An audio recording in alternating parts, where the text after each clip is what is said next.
이 피해자가 코로 킁킁하면서 냄새를 맡았다고 하는데 지 소변이라고 얘기를 하는데 이 여자의 코가 무슨 국가수예요? 아니잖아요. 진짜 이 자료들을 보면 쪽팔려가지고 진짜 토할 것 같습니다. 수준 낮아가지고.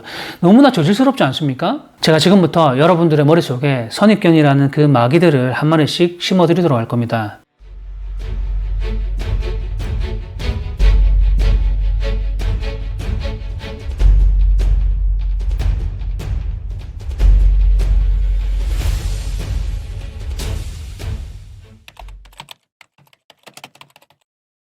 안녕하십니까, 강정우입니다. 오늘도 저번 시간에 이어서 살인미수 사건에 대해서 좀 더 자세하게 설명드린다고 저번 시간에 제가 약속을 드렸습니다.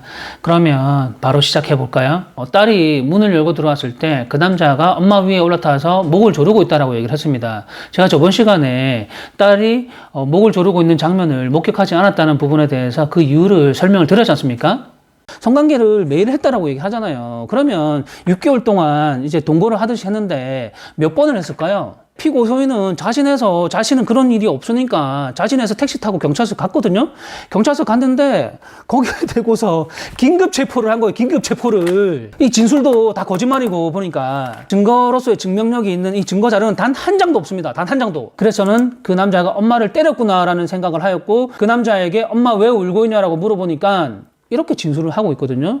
이 얘기가 뭐예요? 엄마 위에 올라타가지고 목을 조르고 있었다면 엄마는 천장을 보고 있어야 되는 게 맞는 겁니까? 아니면 매트 위에 엎드려가지고 이제 울고 있어야 되는 게 맞는 겁니까? 당연히 목을 조르고 있었다면, 그래 기절을 했다면 천장을 보고 있어야 되는 게 맞는 거 아니에요? 그런데 엎드려가지고 울고 있었다라고 이제 진술을 하고 있는 거예요. 그래서 두 번째 내용이 뭐냐면 엄마가 울고 있었기 때문에 엄마를 때렸구나라고 생각을 하는 거잖아요. 엄마를 때렸구나라고 생각했다는 그 얘기가 무엇이냐면 엄마를 이제 목을 졸라가지고 울고 있었구나가 아니라 엄마를 때려가지고 엄마가 울고 있었구나라고 생각했다는 거지 않습니까? 그러면 의붓딸은 엄마의 목을 조른 거는 목격하지 못했던 겁니다. 목을 조르는 것을 목격하지 못했기 때문에 엄마가 울고 있어서 엄마를 때렸구나라고 상상을 한 거고 엄마가 왜 우는데라고 이 남자에게 물어보는 거예요. 이게 이 정황적인 그 상황이 맞는 거 아니에요? 그런데 이런 진술을 받고도 40-50분간 피해자의 등 뒤로 손으로 이제 뒤에 이제 끈으로 묶었단 말이에요. 발도 묶고 그렇게 40-50분 동안 이렇게 감금이 돼 있었어요. 딸이 이제 112에 신고를 해가지고 그 찝찝해가지고 가보니까 신고를 했단 말이에요. 그래서 다시 방으로 돌아왔는데 그 묶여있던 사람이 볼로동 자리에 일어나가지고 어떻게 한다? 잘 보셨습니까? 그렇다면 수사기관에서 무엇 때문에 살인미수라고 얘기를 하고 공소사실로 만들어졌는지 피해자들의 진술을 한번 살펴보도록 하겠습니다. 처음에 제 뒷목을 붙잡고 안방으로 끌고 갔고 제가 엄마한테 무슨 일이라고 물어보니까 손으로 제 머리를 꽉 잡았습니다.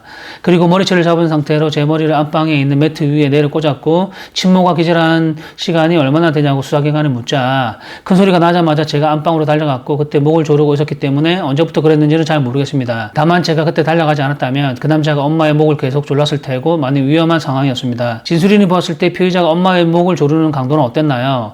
엄마 위로 올라타서 양손으로 목을 조르는데 체중을 이용해서 완전 세게 누르면 목을 조르고 있었어요. 목을 조르는 시간은 어느 정도였나요? 라고 묻자 제가 방문을 열었을 때 저를 쳐다보고 목을 조르던 손을 놓았습니다. 다만 그 남자가 엄마의 목을 세게 조르고 있었던 것은 확실합니다. 진술인은 피해자가 엄마 목을 조르는 모습을 보고 어떤 생각이 들었나요? 순간적으로 목격을 하고 엄마가 잠깐 동안 움직이지 않고 가만히 있길래 엄마가 죽었을 수도 있겠다는 생각이 순간적으로 들었습니다. 피해자가 진술인이 신고하지 못하도록 머리채를 잡은 것인가요? 네, 엄마가 저에게 경찰에 신고해라고 말을 하였을 때 엄마와 딸의 머리채를 잡고 바닥에 내리꽂았습니다. 엄마의 진술도 같이 읽어봐도록 하겠습니다. 어느 정도 시간이 지나 딸이 뭐라고 하는 소리가 들려 정신을 차려보니 딸이 뭔데 왜 그래요? 라고 소리치고 있어 제가 신고를 하라고 하였는데 피의자가 뭐라고 했는지 생각이 나지 않아요. 그리고 피의자가 제가 앉아있는 상태에서 제 머리를 잡고 위쪽에서 찍어 누르면서 제가 몸을 일으키려고 하면 더 세게 찍어 눌렀어요. 그때 딸이 와서 말리니까 딸에게 닥쳐 씨발년아 나 네 아빠 아니여라고 충청도 사람인가 본데요. 딸의 머리채도 세게 잡았습니다.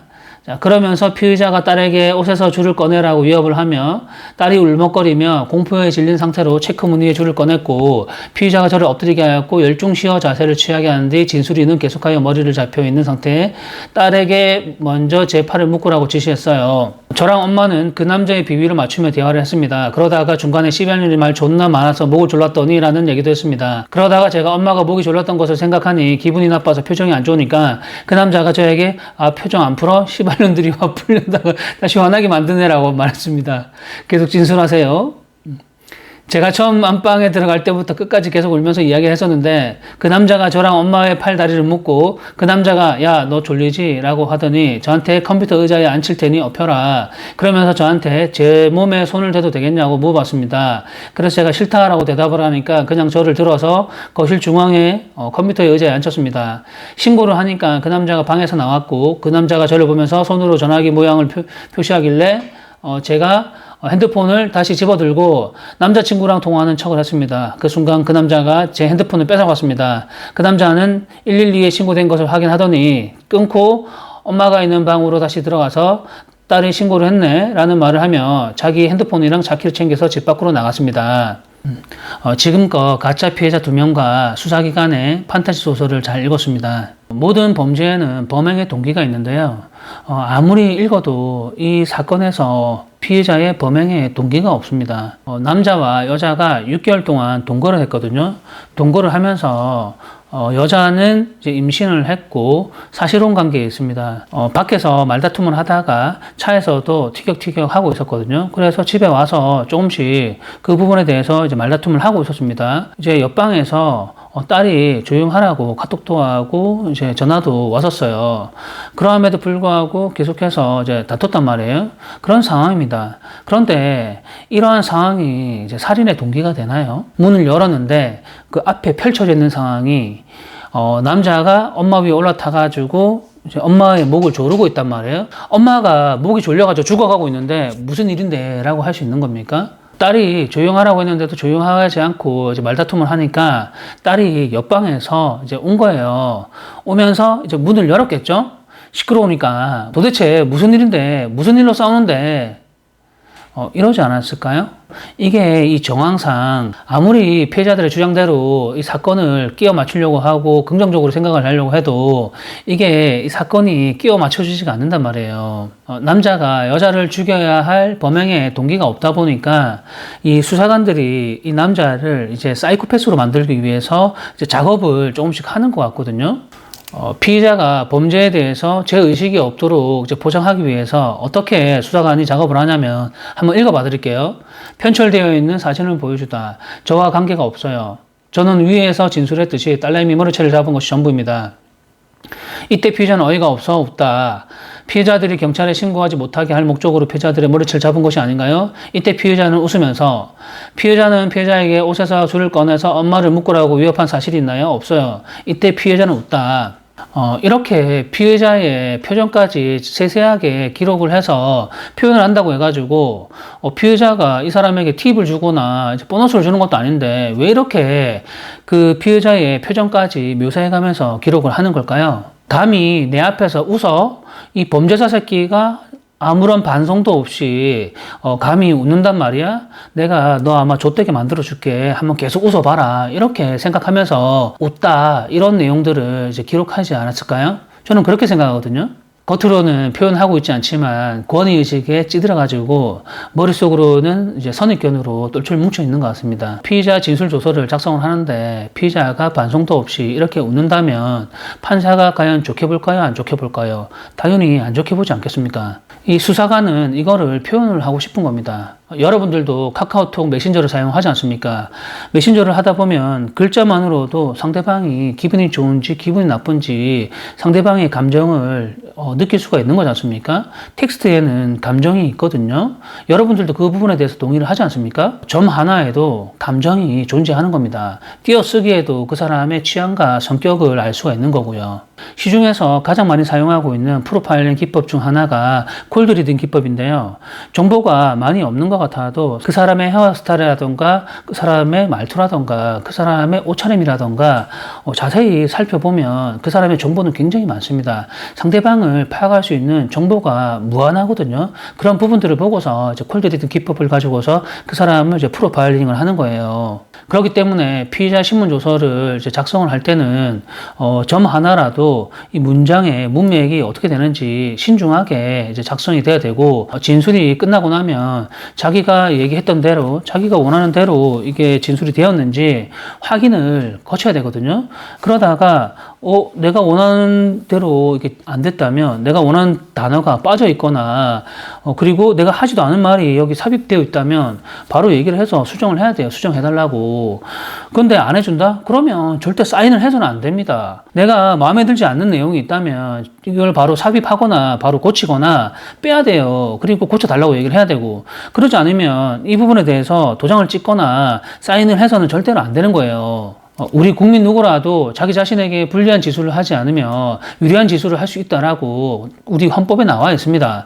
형사소송뿐만이 아니라 우리 헌법에 명확하게 나와 있는 부분이거든요. 제가 그 부분을 한번 읽어봐 드릴게요. 헌법 제12조 모든 국민은 신체의 자유를 가진다. 누구든지 법률에 의하지 아니하고는 체포, 구속, 압수수색 또는 신문을 받지 아니하며 법률과 적법한 절차에 의하지 아니하고는 처벌, 보안, 처분 또는 강제 노역을 받지 아니한다. 이 모든 국민은 고문을 받지 아니하며 형사상 자기에게 불리한 진술을 강요당하지 아니한다. 제12조에 정확하게 나와 있습니다. 자기 자신에게 불리한 진술을 강요당하지 아니한다라고 나와 있잖아요. 이렇게. 피의자가 웃는다라고 삽입이 되었는데 이 부분을 수사관이 무슨 의도로 이런 내용들을 끼워 넣었을까요? 이 피의자가 웃는다, 이 부분이 피의자에게 유리한 진술이 될까요? 아니면 불리한 진술이 될까요? 당연히 불리한 진술이 되지 않겠습니까? 수사관이 봤을 때는 이 새끼가 이 여자를 죽이려고 했던 게 분명한 것 같은데 이놈이 죄의식도 없이 이렇게 웃으면서 살살살 쪼개면서 이 여자의 목을 졸랐던 새끼가 내 앞에서 진술을 한단 말이에요. 그 부분을 표현을 한 거예요. 여성청소년계에서 이제 전자발찌까지 이제 신청을 했거든요. 지금까지 여성청소년계에서 피레미 같은 가정폭력만 다루다가 오랜만에 월척이 자기 재발로 기어 들어왔단 말이에요. 그러니까 얼마나 흥분하겠습니까? 실적에 눈이 멀어가지고 이렇게 만들어내지 않습니까? 이러한 내용들을 만약에 위반하게 되면 어떻게 된다? 헌법재판소 가는 겁니다. 대통령도 헌법을 위반하면 처벌을 받는 거고요. 우리나라의 그 어떠한 법이 헌법보다 위에 있습니까? 아니잖아요. 살인전과자라는 그 선입견 때문에 실체적인 지시를 이제 파악하는데 애로사항이 있는 거 아닙니까? 수사관도 사람이고 판사도 사람이거든요. 마음속에 있는 그 선입견이라는 그 마귀를 떼어내는 게 굉장히 어렵습니다. 그거를 떼어내는 데는 굉장한 내공이 필요한 거예요. 딸이 방에 들어가는 순간 엄마를 걱정하는 마음에 엄마 무슨 일인데 하면서 막 울기도 하고 너무나 엄마를 걱정하는 그런 착한 딸처럼 묘사되고 있고 여자 중학생의 코스프레를 하고 있는 것처럼 보이거든요. 어떻게 보이십니까? 제가 지금부터 여러분들의 머릿속에 선입견이라는 그 마귀들을 한 마리씩 심어드리도록 할 겁니다. 얼마 전까지 딸이 112 상황센터에 신고되어 가지고 기록했던 그 수사 기록이 있습니다. 그 수사 기록들을 제가 읽어봐 드리도록 하겠습니다. 당시에는 중학교 2학년이고 지금은 중학교 3학년입니다. 어제 아이가 집에 안 들어온다. 핸드폰도 고장이 나서 없다. 최초 신고받은 후 신고자 진술 청취한 바 딸이 같은 학교 3학년 선배와 친하게 지내며 집을 나갈 시 항상 선배와 함께 있다고 하여 선배에게 전화를 하여 딸의 소재에 대해 물어보니 전혀 모르며 딸은 딸과 친하지 않다고 진술하였다. 선배의 집 주소 파악하여 입장하여 집 내부를 확인한 바 선배가 최초에는 있지 않았다고 딸이 있지 않다고 얘기를 했는데 선배의 남자친구와 더 친하게 지낸다는 진술을 신고자에게 들어 선배에게 남자친구 전화번호를 파악하던 중 옆에 딸이 같이 있다고 하여 최초 방문하였을 때 없었기에 재차 다시 방문하였으며 이것들이 전혀 친하지 않다라고 얘기를 했고 이랬는데 선배의 남자친구하고도 이제 막 같이 있고 막 그러잖아요. 그러면 뭡니까? 굉장히 친하다는 거 아니에요. 입만 열면 거짓말을 하고 있는 거예요. 경찰들한테도 거짓말을 하고 있고 이것들이. 요새 애들이 얼마나 위험하냐면 우리 그 김혜수 주연의 소년심판이라는 드라마 다 보지 않았나요? 그걸 보더라도 애들이 보통 애들이 아닙니다. 요새 애들이 그 드라마를 보고 나면 이 사건에 대해서도 다시 생각하게 될 거예요. 대상자를 발견했을 때 당시 술 냄새가 많이 났으며 구매 여부를 확인하니 아는 오빠가 사줘서 소주 3병을 먹었다고 한다. 보호자에게 인계 조치를 하려고 하였으나 딸이 완강히 거부하였고 딸의 어머니가 현장으로 와 인계 과정에서 딸이 술에 취해 엄마에게 욕을 하고 폭행을 하여 보호 조치가 필요하다고 생각이 들어 순 72로 동원하였고 제가 네이버 지식인에서 매일같이 그 질문에 답을 하거든요. 현재 대한민국 강력범죄 랭킹 69위에 랭크되어 있고요. 공갈협박 랭킹 24위에 랭크되어 있습니다. 엑스포트에도 정식으로 공식 등록되어 있고 이 사건과 관련하여서 제가 상담도 하고 있습니다. 질문 오는 분들 중에 보면 미성년자들도 굉장히 많거든요. 그러면 이제 담배를 샀는데 어떻게 되냐, 술을 편의점에 샀는데 어떻게 되느냐, 이런 부분들도 굉장히 질문들이 많거든요. 그리고 인터넷에서 통미행 관련해가지고 이제 질문 올라온 것도 많습니다. 이런 것들 보면 진짜, 가관이야. 아이가 어제 오후 1시부터 연락이 안 된다. 이런 적 처음이다. 이 여자도 입만 열면 거짓말이에요. 처음이래요. 가출을 밥 먹듯이 하는데, 처음이래, 처음. 금빛 초등학교 입구 말고 옆 언덕길로 와달라. 저번에 실종 신고했던 딸의 학생 아빠가 또다시 방문해서 신고. 모르는 사람이 집에 들어와 있어서 주거친 입으로 이제 피의자가 신고를 했습니다. 그랬더니 이제 근데 알고 보니 딸의 남자친구이기에 이제 딸이 열어주었다고 하여 이제 피의자의 남자의 진술을 들어보니까 딸의 남자친구의 나이가 20대 성인이래요. 중학생이 어른이랑 사귀는 거예요. 대가리에 똥만 찬 거 아니에요, 이거? 미성년자 모텔 투숙 신고, 내 딸이 모텔에 간 것 같다. 누구랑 있는지 모르겠다. 내가 신고한 거 알면 딸이 집을 나갈까봐 위치 보니까 미투 호텔 아니면 그린 모텔에 있을 것 같다. 그린 모텔은 미투 호텔 옆 건물에 있다. 딸의 인상착의는 노란색 단발머리. 중학교 2학년짜리가 머리가 노란색의 단발머리랍니다. 완전 양아치 아닙니까, 양아치? 학교에서 이런 애들, 이런 거 처벌 안 하나요, 이런 애들? 징계 안 하나요? 신고자의 딸이 18시에 집에서 나간 후 23시쯤에 귀가한다고 하였는데 현재까지 귀가를 하지 않아 112에 신고를 한 것으로 신고자와 통화를 하니 도와줘라는 어플을 딸 휴대폰에 설치를 하였고 실시간으로 위치가 추적이 가능해 현재 위치가 어디 있는지 확인하였더니 미투호텔 근처로 위치가 확인되었다고 경찰관에게 말해주었다. 신고자의 진술 토대로 위치값 주변에 있는 미투호텔, 그린모텔, 스카이모텔 업주분들께 문의를 하니 금일 방문한 적이 없고 대부분 손님들은 중년의 커플들 혼자 방문한 중년의 남성, 장기 투숙자들밖에 없다고 하기에 해당 내용에 대해서 신고자에게 안내해 주었고 신고자에게 어플로 딸의 위치가 실시간으로 확인되는 것인지 해당 어플의 위치 추적 결과에 대한 이력들이 남아있는지 물어보자 신고자는 현재 파주로 출장을 가고 있는 상황이라 지금 당장 확인할 수가 없고 추후 확인되는 상황이 있는지 112에 재신고한다고 하기에 종료했음. 저는 이것도 웃긴 게 딸이 중학생 아닙니까? 중학생이 모텔에 있냐라고 물어보면 당연히 없다라고 대답을 할 거 아니에요. 중학생을 모텔에서 받아줄 수가 없는 거 아니에요. 그러면 자기네들 영업 정지를 당할 텐데 누가 있다라고 얘기를 자백을 하냐 말이에요. 당연히 안 하지. 이 상식적으로 그게 업주 입장에서 우리 모텔에 있다라고 얘기를 하겠어요? 안 하지? 없다라고 일단 쫓아내놓고서 없다라고 하지 않겠어요? 그 업무 정지나 영업 정지되면 그 피해가 얼마나 큰데 진짜 생각이 없는 거예요. 생각이. 그 이후에도 딸이 전라북도 익산인가? 그쪽으로 또 집을 나갔다고 얘기를 하고 딸 찾으러 돌아다니고 막 그런다고 하거든요.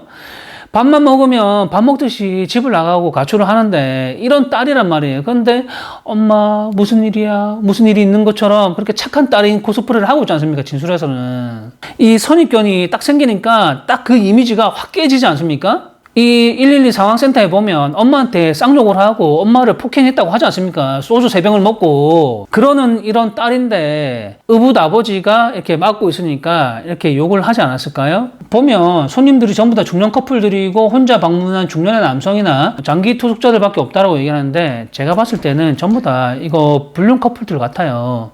저는 이런 살인사건이나 이런 것들만 하는 거 아닙니다. 저도 배우자 부정행위 관련되어 있는 이런 사건들도 저도 잘 할 수 있거든요. 제가 아마 이 업계에 가장 오래 했을 겁니다. 이런 사건들이 있으면 저한테도 아마 전화를 좀 주시면 저도 잘 할 수 있습니다. 민법 840조 1호에 있는 배우자 부정행위에 관한 부분이라던가 기타 사유가 있는 내용들이라던가 이런 부분들이 그런 의심스러운 일들이 있다면 상단에 있는 연락처로 연락을 주시면 제가 도움을 드리도록 하겠습니다. 저도 가정사 관련되어 있는 이런 부분 부분들을 잘 할 수 있거든요. 아마 시중에 인터넷에 나와 있는 이런 업체들 중에 제가 가장 오래 했을 겁니다. 제가 단 1년도 틈도 없이 17년? 거의 18년 차거든요, 제가. 아마 대한민국 업계에서 가장 오래 한 그런 그 기업이라고 보시면 돼요. 다시 딸의 진술입니다. 그러다가 중간에 씨발년이 말 존나 많아서 목을 졸랐더니라는 얘기도 했습니다. 그러다가 제가 엄마가 목이 졸렸던 것을 생각하니 기분이 나빠서 표정이 안 좋으니까 라는 진술이 있는데요. 목을 조르는 것을 목격하지 못했기 때문에 엄마가 울고 있어서 엄마를 때렸구나라고 상상을 한 거고, 엄마가 왜 우는데 라고 이 남자에게 물어보는 거예요. 남자가 엄마의 목을 졸랐더니 라고 얘기를 했고, 그래서 엄마가 목이 졸렸던 것을 생각을 하니 기분이 나빴다라고 얘기를 하는데, 그러면 딸이 엄마의 목을 졸랐던 것을 목격을 한 것일까요? 아니면 목이 졸랐던 것을 상상을 한 것일까요? 여러분들의 생각은 어떻습니까? 사건 당일 10시 45분에 딸이 너무 시끄러워가지고 카톡으로 엄마한테 조용히 하라고, 무슨 일이냐 막 이렇게 얘기를 했거든요. 그리고 계속 시끄러워가지고 또 전화로 조용하라고 얘기를 했나 봐요. 그런데도 언성이 높아지고 옆방까지 들리니까 딸이 일어나가지고 달려갔나 봐요. 그래서 문을 열었습니다. 시끄러우니까 도대체 무슨 일인데, 뭔데 무슨 일인데 라고 했을 것 같아요, 제가 볼 때. 무슨 일인데가 아마 그런 장면에서 무슨 일인데라고 얘기를 하지 않았을까요? 딸이 욕을 했나 봐요. 그래서 남자가 화가 나가지고 흥분해가지고 머리채를 이렇게 잡은 것 같아요. 남자가 딸의 머리채를 잡고 이렇게 흔드니까 엄마가 경찰서에 신고하라고 했겠죠, 당연히. 그러면서 딸은 이제 머리를 놔주니까 이제 신고를 하려고 상황을 보다가 방을 나가가지고 112에 신고를 했을 거예요. 이 남자는 지금 누번 기간이고 상황이 별로 안 좋기 때문에 에이씨, 딸이 신고를 했네 라고 하면서 남자는 짜증이 나가지고 다시 방으로 돌아가가지고 핸드폰이랑 차키만 들고서 집을 나간 거예요. 그게 모든 정황상 맞는 거 아니겠습니까? 엄마는 계속해서 딸과 자신이 지금 포박당해 있고 지금 묶여 있으니까 남자에게 딸만이라도 딸의 방으로 보내달라고 자기가 계속 요청하고 부탁을 했다라고 얘기를 하거든요. 경찰에서도 그렇게 진술을 했고 검찰에서도 그렇게 진술을 했습니다. 그렇게 진술한 이유가 뭐냐면 자신은 이제 묶여 있었다라고 이제 피해자 코스프레를 하는 겁니다. 그렇게 자신이 이제 감금당했다라는 부분을 주장을 하는 거고, 112에 신고하려고 노력을 했다라는 부분에 대해서 이제 주장을 하려고 그렇게 스토리를 만든 겁니다. 그런데 딸의 주장은 또 다르거든요. 딸의 진술서에 보면 뭐라고 되냐면 남자가 딸의 손목을 묶은 게 아니라 딸이 자기 스스로 자기 손목을 묶었다라고 주장을 하고 있습니다. 그리고 엄마가 남자에게 이제 보내달라고 요청하거나 부탁을 해서 딸을 보낸 게 아니라 남자가 딸에게 야, 너 졸리지? 라고 얘기를 하면서 자기 방으로 돌아가라고 이렇게 진술을 하고 있거든요. 그러면서 괜찮다라고 얘기를 하고 네 몸에 손을 대도 되겠냐? 그러면서 자기를 들어가지고 이제 거실에다가 컴퓨터 책상 앞에다가 들어 놨다라고 얘기를 하거든요. 이거는 엄마가 부탁을 해가지고 보낸 게 아니라 남자가 그냥 방에서 내보냈다는 뜻이잖아요. 이미 입에 담을 수 없는 욕을 하고 머리채를 잡고 땅에 쳐박고 욕을 하고 이미 묶어놨고 막 했는데, 근데 몸에 손을 대도 되겠니? 라고 얘기를 한다는 자체가 또 말이 안 되잖아요. 실제 있었던 일이랑 그리고 판타지 소설, 가상의 시나리오랑 이게 뒤죽박죽 섞여 있는 것 같습니다. 그렇게 생각하지 않으십니까? 진술을 하려면 엄마하고 딸이 서로 입이라도 좀 맞추고 진술을 해야 되는데 일관성이 하나도 없고 전혀 맞지가 않는단 말이에요. 이런 부분을 검찰에서는 서로 일관성이 있는 진술 때문에, 일관된 진술 때문에 기소를 했다라고 이렇게 수사 보고서에 나와 있거든요. 어디가 도대체 일관성이 있다는 겁니까, 도대체? 방으로 누가 보내라고 얘기를 했는지 그 부분은 매우 중요한 부분입니다. 범죄가 성립할 수도 있고 성립하지 않을 수도 있는 중요한 부분인데 이 부분을 미스를 한다는 게 도저히 저는 말이 안 된다고 생각하거든요. 그리고 손목의 끈을 누가 묶었는지 그 부분도 기억을 못 한다는 게, 이게 틀린다는 게 저는 도저히 상상할 수가 없습니다. 왜냐면 컵라면을 A가 먹었는지 B가 먹었는지 그 부분도 오락가락 해가지고 한다면 진술을 하면 안 되죠. 이건 치매나 똑같은 거 아니에요, 이게. 남자는 112에 신고된 것을 확인하더니 끊고 엄마가 있는 방으로 다시 들어가서 딸이 신고를 했네 라고 말을 하고 자기 핸드폰이랑 차키를 챙겨서 집 밖으로 나갔습니다 라고 하고 있거든요. 경찰의 추적을 피하기 위함이라던가 위 메시지를 통해 피해자가 피해자들을 끈으로 묶었음에도 추후 수사에 대비하기 위해서 이를 피해자들의 변태 성향으로 몰아가기 위한 이유였던 것으로 의심이 되는데 어떤가요? 라고 하거든요. 추후에 수사를 대비하기 위해서 치밀하게 계획을 세웠다면 의붓딸이 112에 신고를 했단 말이에요. 그러면 이 남자 입장에서 가장 먼저 해야 될 게 무엇이겠습니까? 자신에게 유리한 증거를 남기는 게 아니라 자신이 범행에 저질렀던 이 증거들을 빨리 은닉을 하고 숨기는 게 가장 중요한 거 아니겠습니까? 곧 112가 올 거 아니에요. 그러면 차키를 챙겨가지고 빨리 도망가는 게 중요한 게 아니고 자신이 자기 와이프에게 이제 끈을 열중셔 자세로 해서 이렇게 묶었잖아요. 40분 동안 묶어놨단 말이에요. 그렇다면 빨리 이 묶었던 끈을 풀어줘야 될 거 아니에요. 이제 경찰이 오니까. 그래야지 자신이 감금을 했다라고 하는 부분에 대해서 숨길 수도 있는 거고 거짓말을 할 수가 있는 부분 아닙니까? 그런데 자신이 방에서 40분 동안 감금을 하고 끈으로 묶었던 그 끈을 풀어주지도 않고 그냥 나갔다는 거예요. 이렇게 치밀한 계획을 세우고 수사에 대비하기 위해서 이렇게 도망가고 한 거라면 왜 이런 부분에 대해서 그냥 묶어놓은 채로 그냥 나갔냐 이 말이에요. 수사관들이 이러한 부분들은 생각하지도 않고 자신들이 생각하는 내피셜대로만 그런 대로만 쏙 뽑아가지고 그거를 짜맞추기 한 거 아닙니까? 이런 부분을 짜맞추게 하면 그럼 이런 부분은 어떻게 되는 거예요 도대체? 왜 피해자가 범행을 치밀하게 계획하기 위해서 끈을 풀어주지 않았냐는 거예요. 이런 부분 하나 때문에 모든 이 사건의 시나리오가 다 깨지는 거예요. 다시 사건을 처음부터 조사를 해야 되는 겁니다. 이런 하나하나 때문에 제 말이 틀렸습니까? 남자가 여자의 끈을 풀어줄 생각조차도 하지 않았습니다. 그 이유가 무엇이겠습니까? 애초에 끈이라는 건 없었고 끈은 묶여있지 않았다는 겁니다. 이 사람이 과거에 살인 전과가 있고 누본 기간에 있는데 끈으로 묶어 있는 모습을 제3자가 보거나 경찰이 봤을 때 어떤 상황이 되겠습니까? 일어나서 방에 가 있어 나중에 얘기해 줄게라고 하니 나도 알아야겠다라고 하면서 끼어들려고 하니 이제 얘기 끝나고 나중에 얘기해 줄게라고 하니까 에이 씨발 뭔데 비켜 씨발로 말하고 하면서 저에게 쌍욕을 했고 이에 제가 화를 참지 못해 의붓딸의 머리채를 왼손으로 잡았습니다. 잡고 있으면서 욕하지 말라고 했는데 왜 자꾸 욕을 하냐 앞으로 하지 마라 라고 말을 했고 머리채를 잡고 있던 손을 풀어주었습니다. 엄마가 자필로 작성했던 그 지구대에서 처음 작성했던 그 자필 진술서를 한번 읽어보도록 하겠습니다. 안방에서 말다툼 중 씨발년이라고 말한 뒤 저도 씨발년이라고 하고 그 사람이 다가온 뒤 목이 쫄렸습니다. 뒤에서 팔꿈치로 움켜쥐듯이 목을 조였고 너 원래 이런 아이였구나 라고 내뱉은 뒤 눈을 뜨려했을 때 주변이 어두웠고 목이 쫄리니까 너 이런 아이였구나 라고 이게 무슨 뜻입니까? 이 여자는 목이 졸리는 것을 지금 처음 경험을 한 거예요. 이 남자가 자신을 죽이기 위해서 목을 조르는 사람이라는 거를 지금 알았다는 뜻 아닙니까? 그렇지 않나요? 보름 뒤에 이 여자가 통화로 검찰에 진술했던 그 진술 내용을 다시 읽어봐 드릴게요. 남자가 검찰 조사 시 사건 당일 피해자가 키스 도중 침 뱉어줘 목 졸라줘 라고 말하였고 피해자 요구대로 목을 졸랐고 진술하였고 성관계 시마다 목을 조른 사실이 있다고 피해자의 성적 취향이라는 진술을 하였기에 금일 14시 10분경 피해자에게 확인을 하여 본바 또한 피해자는 피해자와 성관계를 거의 매일 가졌는데 피해자가 목을 조르는 행위나 침을 뱉는 행위 등의 가학적 행위를 요청한 적은 대략 5번 정도였고 피해자가 동의하여 3번 정도 성관계 시 가학적 행위를 하였고 보통 자신에게 유리한 진술 같은 경우는 확대해서 얘기를 하는 경우가 있고 자기에게 이제 불리한 내용들은 축소시켜 가지고 얘기하는 게 있지 않습니까?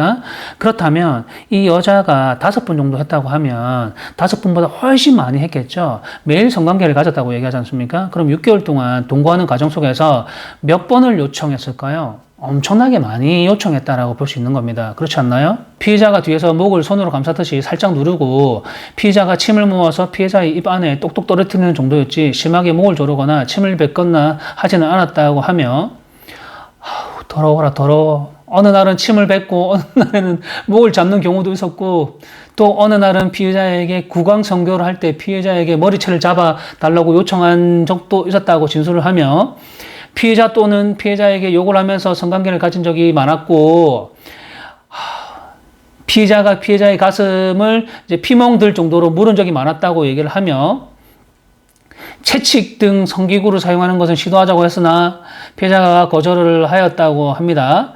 피해자 본인의 성적 취향이 가학적 행위를 좋아하는 것은 아니고 피해자와 색다른 성관계를 하려고 한 거라고 진술을 하였습니다. 피해자는 증인으로 법정 출석 시 피해자와 분리되어 진술하고 싶다라고 진술을 했는데 제가 볼 때는 하나부터 열까지 이제 거짓말을 하다 보니까 피해자의 얼굴을 볼 수가 없는 겁니다. 인간의 그 얼굴 가죽을 쓰고서 어떻게 낯두껍게 그 진술 증언을 하겠습니까? 얼굴을 보고서. 안 그래요? 그러니까 그 피해자하고 이제 떨어뜨려가지고 진술하게 해달라는 거예요. 심리적으로 그게 가장 큰 겁니다. 혹시나 그것을 보고서 이제 감정의 흐름이라든가 동료가 될 수 있을까봐 그래서 그러는 거예요. 제 말이 틀렸어요? 사건 당일날 남자가 자신의 목을 조르기도 하고 이렇게 발버둥 치는 과정에서 목 주위로 이제 상처라든가 스크래치가 생겼다라고 얘기를 하고 멍도 들었다라고 얘기를 하거든요. 그런데 평상시부터 가슴이나 가슴 주위에 피멍이 들 정도로 애무를 했다라고 얘기를 하지 않습니까? 그러면서 그 멍이 들거나 스크래치가 생긴 부분에 대해서 캡처해가지고 증거자료를 제출했단 말이에요. 이런 그 멍들이나 이런 상처들이 사건 당일날 생긴 상처일까요? 아니면 평상시에 성관계를 가지면서 생긴 상처라고 보십니까? 어떤 것 같아요? 언제 생긴 상처인지 당연히 알 수가 없는 거예요. 그리고 엄마가 또다시 증거 자료를 제출했습니다. 어떤 증거 자료를 제출했냐면 이 진술에 보면 뭐라고 나와 있냐면 사람이 죽을 때 보면 죽기 전에 목이 졸려 죽기 전에 보면 오줌을 싼답니다. 소변이나 대변을 보면서 찔끔 싸면서 죽는데요. 어디서 주워들은 소리는 있는 거예요. 또 보면. 그래서 집에 가서 보니까 이불 위에 이제 찝찝한 냄새가 나가지고 시큼한 냄새가 나가지고 맡아보니까 소변 묻은 자국이 있다라고 얘기를 하는 겁니다. 그래가지고 자기가 핸드폰으로 이걸 찍어가지고 또 검찰에 제출을 했습니다. 저는 이런 기록들을 보고 나서 우리나라 공무원들이 이렇게 수준 낮은 행위들을 하는 것들을 보고 너무나 저질스러운 행동들을 하는 이런 행위들에 대해서 너무나 많은 실망을 했고요. 그리고 너무나 쪽팔리고 토할 것 같아가지고 진짜 꼴도 보기 싫은 거예요. 진짜 이 자료들을 보면 쪽팔려가지고 진짜 토할 것 같습니다. 수준 낮아가지고. 너무나 저질스럽지 않습니까?